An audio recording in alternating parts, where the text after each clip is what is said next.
had lots of freedom as kids. We learned school with primary correspondence, and I think from those early days I've still got a sense of the colour out west, and I use that in my artwork a lot.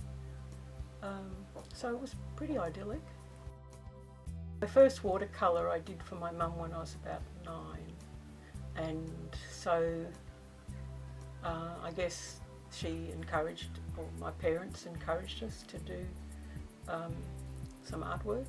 And in primary correspondence school you had to do a lot of writing, and so naturally you were using your hands a lot to write, and then there'd be drawing lessons in there. So yeah, I think quite early. And my grandmother, my mum's mother, painted, and my dad's mother took photographs, and she developed her own photographs.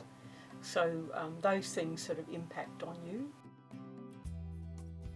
My husband and I, we go west a bit just to do something and to see another place, and so I've been out with him, and he's done a little bit of surveying for one of my brothers, or two of my brothers, and so I'll take sketchbooks and colours and things, and I'll be able to do some more drawings or pick up my bit of, I think it's Mitchell grass tussock.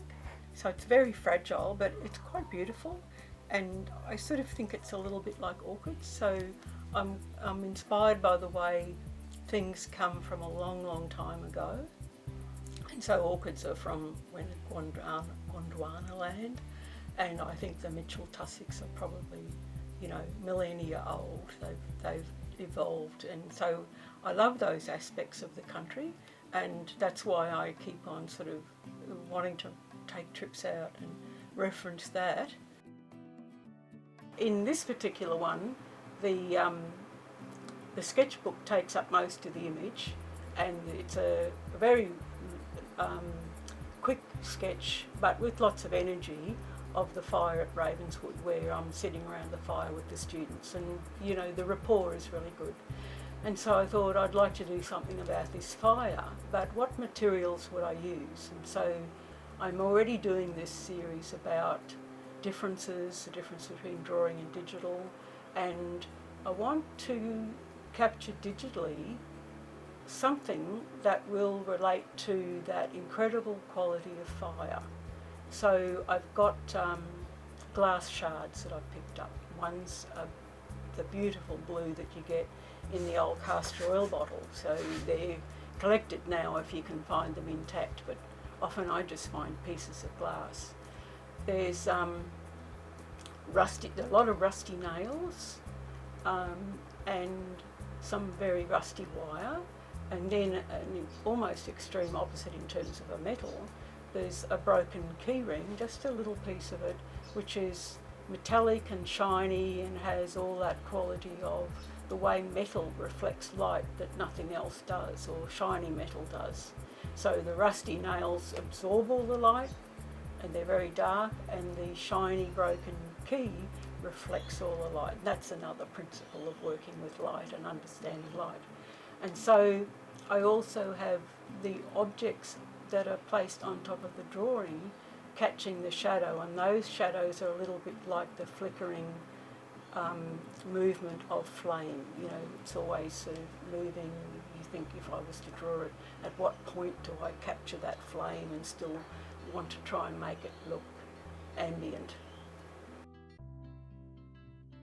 This is one of my husband, the surveyor, and his theodolite, which is a very expensive piece of equipment, and he goes out in the field, and sometimes I go with him, not a lot, but and so he's working on the property where I grew up, or close to it, and I've collected the ochre from the property, and I've put together the surveyor and the instrument and the ochres from the place, and at the bottom of the image an old survey peg that he found, 1917. Part of the title is, what's the difference between ochre and card? So the ochre, we know the crumbly nature of the ochre.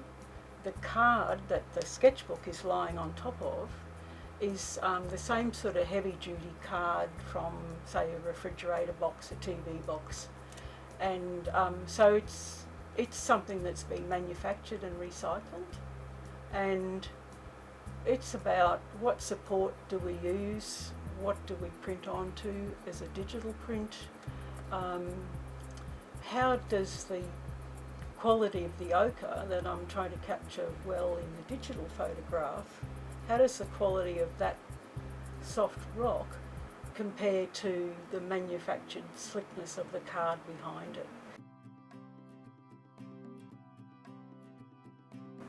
I picked up these lovely little turquoise beads on the beach, and I thought, I wonder where they came from, if they were washed up, and there were really strong winds at that time and big surf. So I had the drawing and I put the turquoise pieces, and then I used the back of a frame, so you can actually see the wooden back. It's an old frame, it's a second-hand one, and the wire across the back and a plastic ruler on that, so there's measurement and there's wood, and there's the thing that you don't usually see in the back of the frame, and it's on butcher's paper, and the butcher's paper is catching the light from shadow from a front fence in Townsville, and so the shadow, the play on the paper, the drawing, the digital is something where I've tried to make it a bit convoluted. Scientists can refer to serendipity, and there's something of that happens in the way a beautiful blue from a piece of glass and a broken metallic key can come together in an image to create the sort of ambiences that you want, the spin-offs.